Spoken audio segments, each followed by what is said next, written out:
जय हिंद जय भारत दोस्तों। बहुत सारे कैंडिडेट्स का सिलेक्शन हो गया है, एनडीए का रिजल्ट आ गया है। बहुत बड़ी बात होती है रिटन एग्जाम का पड़ाव पार करना। अब अगला पड़ाव है एसएसबी इंटरव्यू। एसएसबी इंटरव्यू के बारे में बता दूं मैं आप लोगों को कि ये वर्ल्ड का one of the best method है किसी भी कैंडिडेचर को सिलेक्ट करने का। तो दोस्तों आज के इस वीडियो को मैं बहुत जिम्मेदारी से बना रहा हूं क्योंकि ये वीडियो बहुत सारे बच्चों का लाइफ चेंज करने वाला है। उनको एक बेसिक ठोस तरीका बताने वाला हूं, 5 वो तरीके जिससे कि आप आज से ही शुरू करेंगे एसएसबी की ट्रेनिंग। दोस्तों आपका कुछ ही दिनों बाद एसएसबी का पोर्टल खुल जाएगा जहां पर आपको डेट सिलेक्ट करने का ऑप्शन आएगा। आप अपने कन्वीनियंस के अकॉर्डिंग, मेरा सजेशन यह है कि सबसे शुरू में अपनी डेट्स भर दें, क्योंकि अगर आप उसको फिल नहीं करेंगे तो जो बची हुई डेट्स रहेंगी वो आपको मिलेंगी। तो इट इज बेटर कि आप जैसे ही वो लिंक अपडेट हो, वो मैं आपको बता भी दूंगा कब आने वाली है, मेरा वीडियो तुरंत आएगा उसके बाद, लेकिन देखते रहिएगा। army.nic.in की साइट पर वो उसका नोटिफिकेशन डाल देगा और आपको सबसे पहले अपनी चॉइस फिलिंग करनी है। ठीक है, अब आते हैं एसएसबी की तैयारी कैसे करें, क्रैक करें एसएसबी कैसे। दोस्तों रिटन एग्जाम का तो एक थंब रूल होता है, वो थंब रूल हर बार अप्लाई होता है। जो बच्चा वो रूल फॉलो कर ले उसका एग्जाम निकल जाता है। लेकिन एसएसबी एक बहुत ब्रॉड चीज है। एसएसबी थोड़ा परेशान करती है क्योंकि एसएसबी में बहुत सारी चीजें टेक्निकल होती हैं, इनबिल्ट होती हैं। कई बार वो क्वालिटी हमारे अंदर होती नहीं है, उसको हम डेवलप नहीं भी कर पाते। लेकिन एक प्रैक्टिस है जिसके थ्रू हम अपने अंदर वो ऑफिसर लाइक क्वालिटी, वो लीडरशिप, वो पॉजिटिविटी डाल सकते हैं। उसमें टाइम लगता है, अपने आप को उसमें ढालना पड़ता है। आप जिस परिवेश में रहे हैं अपने जीवन के 17-18 साल, उस परिवेश से निकल के आपको एज एन ऑफिसर सोचना पड़ता है। तो यह सोच रखकर आपको तैयारी करनी है। आने वाले दिनों में टाइम बहुत कम बचा हुआ है। 24/7 आपके दिमाग में ये जो 5 चीजें बताने वाला हूं वो रहनी चाहिए, ताकि धीरे धीरे धीरे सबकॉन्शियस माइंड में आपकी तैयारी शुरू हो पाए। तो बात शुरू करते हैं एसएसबी के डे 1 से। आपके पास कॉल लेटर आ गया, आप एसएसबी सेंटर पहुंच गए, इलाहाबाद, भोपाल, बेंगलोर, जहां भी आपको पहुंचना है। और उसके बाद आपको बता दूं कि एसएसबी ब्रॉडली 2 स्टेज में होती है, स्टेज 1 एंड स्टेज 2। दोस्तों स्टेज 1 में ही जहां पर आपका OIR टेस्ट होने वाला है, OIR and picture perception and description test. OIR का मतलब होता है ऑफिसर इंटेलिजेंस रेटिंग, और PPDT मतलब picture perception and description test. इन 2 टेस्ट में ही 90% जो कैंडिडेट रहते हैं, जो एस्पिरेंट रहते हैं, वो रिजेक्ट हो जाते हैं। मतलब यहां से शुरू होता है आपका महासंग्राम। इन 2 चीजों की अगर आपने तैयारी कर ली तो आप स्टेज 1 क्लियर कर लेंगे एसएसबी में, और फिर स्टेज 2 के लिए आप एलिजिबल हो जाएंगे। स्टेज 1 में एज आई सेड 90% लोग रिजेक्ट हो जाते हैं। उसका कारण यही है जो अवेयरनेस है, और वही अवेयरनेस मैं आपको यहां पे देने वाला हूं। यहां पर OIR टेस्ट आपको दिख रहा होगा स्क्रीन पे। OIR टेस्ट कुछ इस सैंपल का होता है, इस तरह के क्वेश्चन आपसे पूछे जाते हैं। यहां पर आपको दिख रहा होगा कि आपसे जनरल एप्टीट्यूड रीजनिंग के सवाल पूछ रहा है, जो कि RS अग्रवाल जिस किताब में मिल जाते हैं। आपको ऐसे क्वेश्चन कहां मिलेंगे? हमारे टेलीग्राम ग्रुप पे मिलेंगे। वहां प्रॉपर आपको एसएसबी के इंटरव्यू की एक बुक भी मिल जाएगी, PDF डली हुई है उसमें। टेलीग्राम ग्रुप आप ज्वाइन कर सकते हैं, वहां पर आपको बहुत सारे काम की चीजें मिलने वाली है, राइट। और आपके लिए टेलीग्राम ग्रुप इंपॉर्टेंट भी इसलिए है क्योंकि मैं आपको यहां पर बहुत सारी चीजें आने वाले 20 दिनों में डालने वाला हूं। इवन ये एग्जाम क्लियर कैसे करना है, इसके सैंपल भी जो रहेंगे मैं यहां पर टेलीग्राम में डालूंगा। आप टेलीग्राम में पोस्ट करेंगे और मैं उसको चेक करके बिल्कुल जो उसका रिजल्ट रहेगा, ऑनेस्ट रिजल्ट, वो आपको भेजूंगा पर्सनली, कोई दिक्कत नहीं है। लेकिन इसके लिए आपको टेलीग्राम ग्रुप ज्वाइन करना पड़ेगा कि यहां पे सारे अपडेट्स हैं। ओके, थोड़ा आगे बढ़ते हैं। OIR टेस्ट में जो एप्टीट्यूड रीजनिंग वाले सवाल रहेंगे उससे थोड़ा आगे बढ़ते हैं। फिर आता है पिक्चर परसेप्शन डिस्क्रिप्शन टेस्ट। यहां नाम से आपको क्लियर हो रहा होगा, ये बहुत इंपॉर्टेंट टेस्ट है। यहां पर आपको पिक्चर का परसेप्शन भी करना है और उसका डिस्क्रिप्शन भी करना है। इसके लिए आपको मिलते हैं 4 मिनट्स। मतलब आपको एक कागज पकड़ा दिया जाएगा, स्क्रीन पे आपको एक ब्लरी सी पिक्चर दिखाई देगी, और आपको बता दूं कि हर एक पिक्चर में हजारों कहानियां होती हैं। उन 1000 कहानी में से आपको एक कहानी अपने पेपर पे लिखनी रहेगी। उस कहानी को लिखने का भी तरीका होता है, उस कहानी को लिखने के तरीके भी बहुत सारे हो सकते हैं, लेकिन एसएसबी में एक तरीका होता है कि भैया आपके पास ये आपका पेपर है, पिक्चर आपको स्क्रीन पर दिखा दी गई, तो सबसे पहले आपको याद रखना है कि आप लोग ऑफिसर एंट्री के लिए यहां बैठे हुए हैं। जोश और होश में बहुत बड़ा फासला होता है, यह फासला आपको समझना पड़ेगा। यह साउथ की वो मूवी नहीं है जहां पर एक हीरो आता है और अनप्रैक्टिकल सी, अनरियलिस्टिक सी चीजें करता है स्क्रीन पर। यह ऐसा नहीं है। आपको उसको अगर जीतना है, अगर ये एग्जाम, ये वाला पार्ट क्लियर करना है, तो आपको इस पिक्चर को बहुत ध्यान से, करीब से, गौर से देखना पड़ेगा कि उसमें कितने पर्सन हैं, कितने लोग उसमें इन्वॉल्व हैं। उसके बाद देखना पड़ेगा कि वो मेल है या फीमेल है।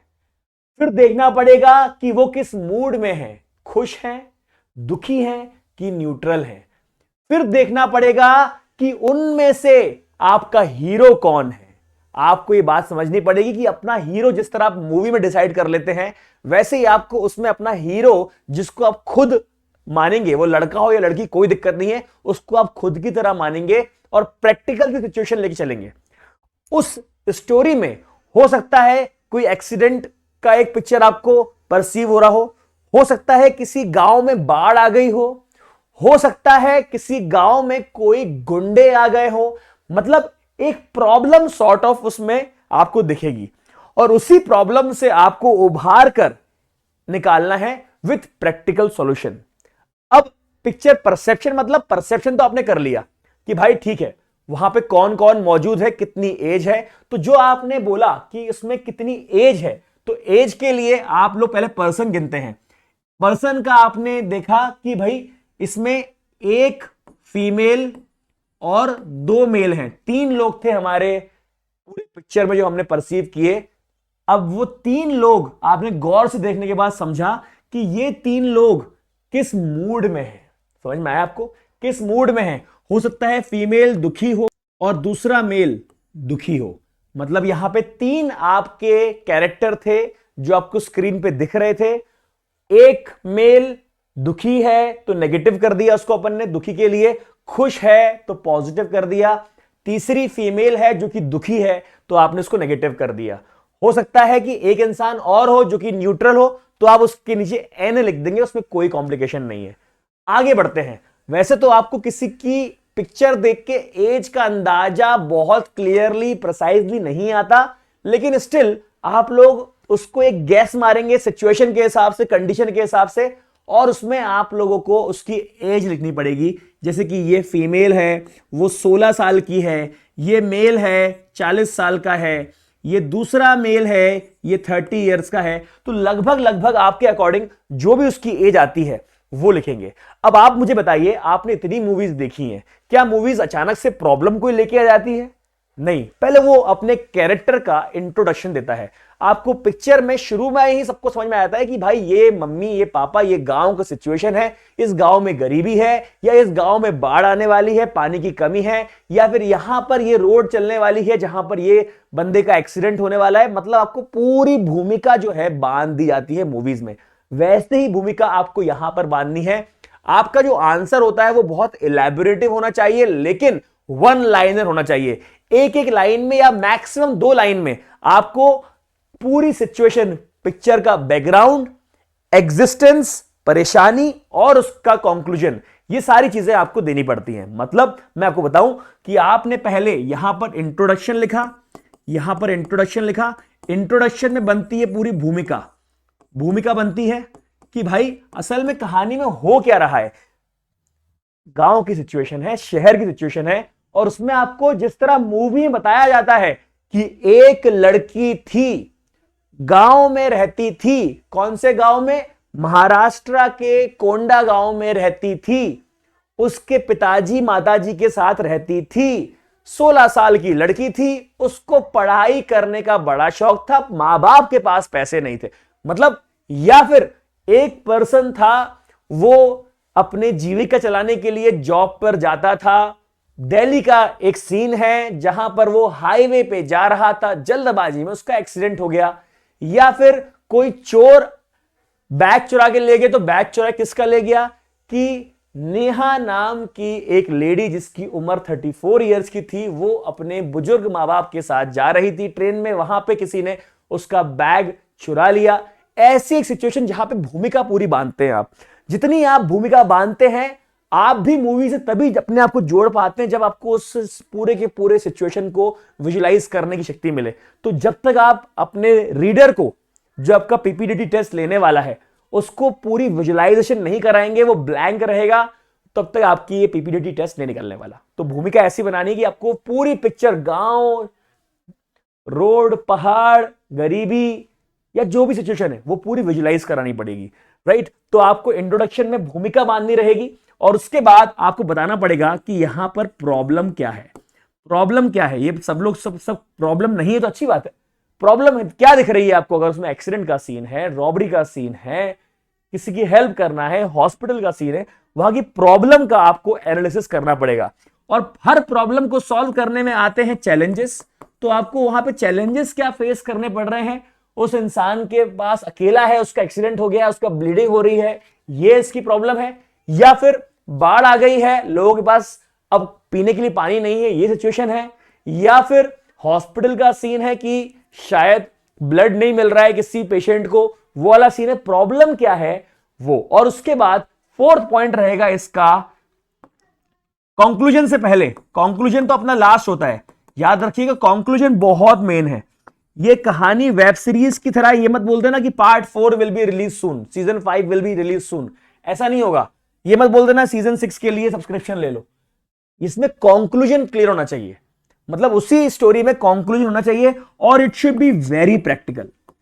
It should be very practical, क्योंकि आप ऑफिसर बनने वाले हैं। मेरी बात समझिएगा, मैं बार बार बोलता हूं कि जब भी एक नेशनल डिफेंस एकेडमी का कैडेट एसएसबी में देने पहुंचता है तो खुद को सोचता है कि वो बॉर्डर वाला जो सीन होता है ना, कि बस सीना तान के खड़े हो जाना, नहीं, ये ऑफिसर का काम नहीं है। ऑफिसर को कई बार अगर जंग जीतने के लिए 5 कदम क्या 10 कदम पीछे हटना पड़े तो ऑफिसर करता है ये चीज। समझ रहे हो आप मेरी बात? अपने लोगों को बचाने के लिए, जंग जीतने के लिए हर बार ब्रेवरी ये नहीं होती कि आप सीना तान के गोली खा लो, नहीं, हर बार पीछे हट के लंबी छलांग भी मारनी पड़ती है, ये होता है ऑफिसर। तो आपको पूरे जोश और होश के कॉम्बिनेशन के साथ ये एग्जाम की तैयारी करनी है। और कंक्लूजन आपका हमेशा बहुत प्रैक्टिकल होना चाहिए, साउथ की मूवीज की तरह नहीं होना चाहिए। आगे बढ़ते हैं चैलेंजेस के बाद, यहां पर उसका डिटेल, पूरा डिटेल कि चैलेंजेस कैसे आए, क्यों आए, अब कैसे वो सही हो पाएगा, इसकी पूरी डिटेल्ड एनालिसिस करनी पड़ेगी। हर बार सारा काम खुद पे भी नहीं लेना है। आप उसके हीरो भले ही हैं, लेकिन हीरो को भी सपोर्ट के लिए कुछ लोग चाहिए रहते हैं। आपको कोलैबोरेशन भी दिखाना रहेगा। हर चीज ये नहीं होगा कि आप चले जाओ, मैं ऐसे करके माथे पर उठा के पेशेंट को ले जा रहा हूं, नहीं, ये वाला काम भी नहीं करना है। You should be showing collaborating effect. आप 4 लोगों को किस तरह से किसी परेशानी से जोड़कर सबसे मिलकर इस परेशानी का हल निकालोगे, ये होता है कोलैबोरेशन। लीडरशिप भी इसी को बोलते हैं। आप लीडर, कोई भी एक लीडर रहेगा ना, वो कोई काम खुद नहीं करता, पता है आपको, अकेले वो काम नहीं करता, वो काम करवाता है, इसलिए उसको लीडर बोलते हैं। अगर वो सारे काम खुद करने लग जाए तो वो लीडर नहीं रहेगा, वो लेबर बन जाएगा। लीडर से लेबर का सफर नहीं करना है आप लोग को। आगे थोड़ा बढ़ते हैं कि भाई आपके पास ये डिटेल एनालिसिस हो गया, और उसके बाद ये पूरा जब आपने 1 2 3 4 5 पॉइंट जब लिख दिए, तो उसके बाद मेन आता है इसका नरेशन। नरेशन आपको समझना पड़ेगा कि आप स्टोरी को कितनी भावनात्मक तरीके से नरेट कर रहे हैं। एक होता है इंसान बस खड़े हुए और यूं करके पढ़ दिया, ये गलत तरीका है।